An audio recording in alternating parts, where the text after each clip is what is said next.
Kusangana kwatiri kuita mhuri yeZimbabwe apo tiri kukupai zvirongwa zvakasiyana-siyana. Nhasi uno tiri kuunza chirongwa chitsva, chirongwa chinonzi Sarura Wako. Rangu zita ndinonzi Andrew Neshamba. Skupani Andrew. Utini? Aiwa, mina ni right. Mina ngishava. Opa hapo nasi. Opa damu replace. Omu replace. Ndiripo. Saka Ndikutonga. mazvinzwa kamuri yeZimbabwe pane varipo nhasi. Aiwa, sihlove sithandekayo siyalamukela enhlelweni yethu entsha esiyiphelona ibizo elintsha iprogram ethiwa Khetha Omuthandayo. Hayi lakwazi ukuthi Sarura Wako ngesishona. Siphathele izinhlelo ezishiyanayo namhla sithe Khetha Omuthandayo. Siyazi ukuthi abantu no one ongathanda i-one program. Omunye uzathanda different lomunye, saka sithi Khetha Omuthandayo. Ibizo lami nguThando Class. Thando Class. Urwe class. Class special. Kudarika opa. Unozondirovesa. Wambozviti monya wani. Aiwa, chibovirai. Muchirongwa chino hama dzinodikanwa tinenge tichikuunzirai vanhu vakasiyana-siyana, angave muimbi, angave mudetembi, wese munhu achiratidza tarenda rake, asi tiri kuzomaka out of 10. Kuhlelo lwethu lolu sizabe siletha abantu abachiyanayo, abahlabelayo, abachaya ama-guitars, abayenza ama-poems, but siyabe simaka out of 10 wena uzabe ukhetha lo omthandayo. Inyaya yekusarura wako. Khetha omthandayo. Isusu patinoita next program tinoburitsa kuti akahwina program iyaya ndinhingi. Asi achachuza ndimi, which means pama-comments papa toda kuti munditaurire kuti nhingi tamupa 5 out of 10, 3 out of 10. Zviri kwamuri kunge muchichuza munhu wamunoda. Okay, thine sizabe sikuyenza, sizabe sisinika yini lina balaleli ukuthi lowu ngiyowinileyo, whether uzamupha 5 out of 10, 3 out of 10 or 10 out of 10. It's up to you as long unguye umuntu omthandayo. Senguva dzese, don't forget to subscribe to Drumas Media. Drumas Media taking you to another level. Tichitangisa chirongwa chanhasi. Ani muri kuona kaka? Nhonga? Usatarise ngonhonga bepa 1. Ini ndakunhongawo rangu iri. Zvichireva izvo kuti munhu ane zita iri ndiye ari kukwikwidzana neane zita iro. Zvichireva izvo kuti munhu ane zita iri ndiye ari kuclasha neripi? Neiro. Right, verenga tinzwa unaniwo.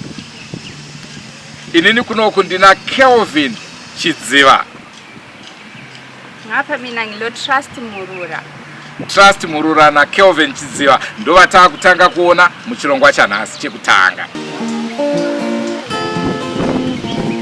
Imikemi mkwane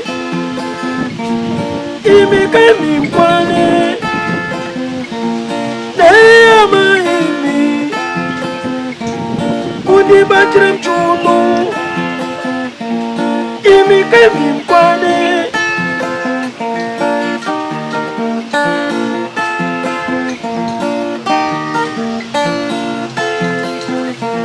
Amaimi Ize rumbo imchumo Kapeki kone kuzvakanaka Imikemi mkwane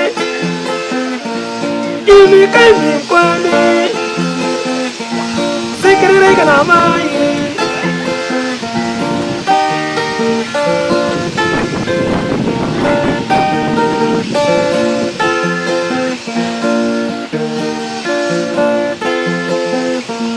Imikemi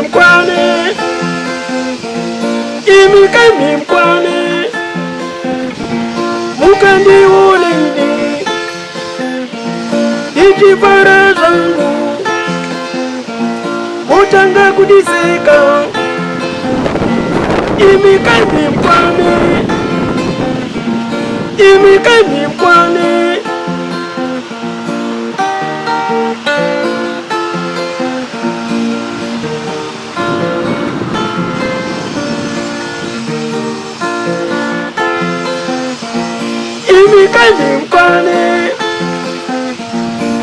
Inika imkwane Amama imkwane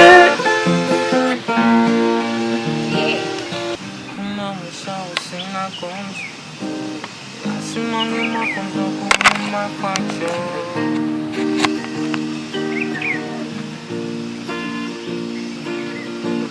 Hakuna msao sina konji Asimangu makonzo kuma kwacho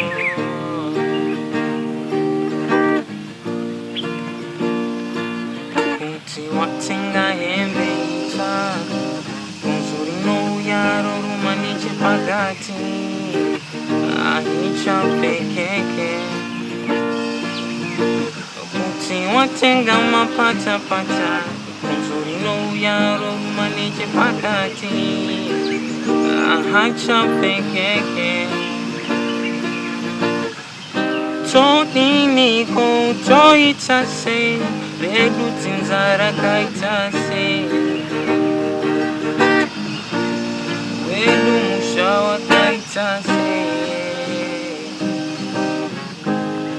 Redu tinzara kaitase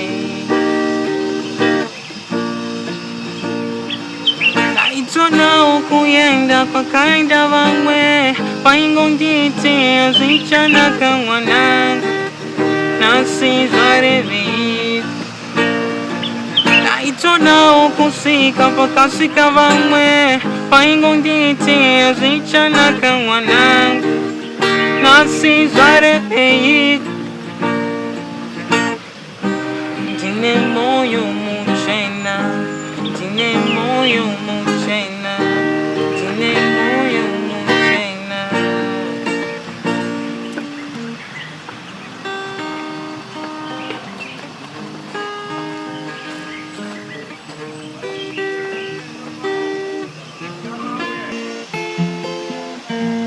Ndetu warichati mpuma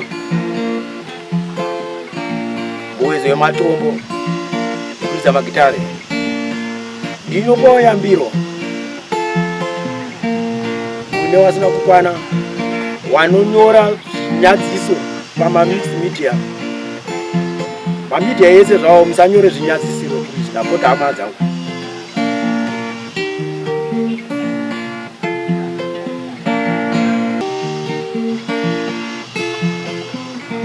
Chakapa ndiro ekambako ndaipractice zvangu ndiri pamba amwe amai manje waibva wauya pamba pangu ndichiridza gitare irori netuwana twakaungana wabva utanga kutuka kamwana kaya kamwana kawo ibva panapa ini vanati naye amai ko madarire kudaro vanatanga kutoimba kamboika kaka saka kanetsa kambanga yese pandafamba ndongodzi ini baba imukwane inika imukwane ndinoda kuti tiwane mavhotsi 10 out of 10 ndinokumbira hama dzangu kuti mundivhoterewo wasingade kundivhoterawo ka 10 out of 10 mukwane. My name is Kelvin Chizila and I'm an Afro jazz musician. The song that I just performed is called Musha Usina Konji and I rate it 10 out of 10. Get to subscribe to Drumas Media. Drumas Media taking you to another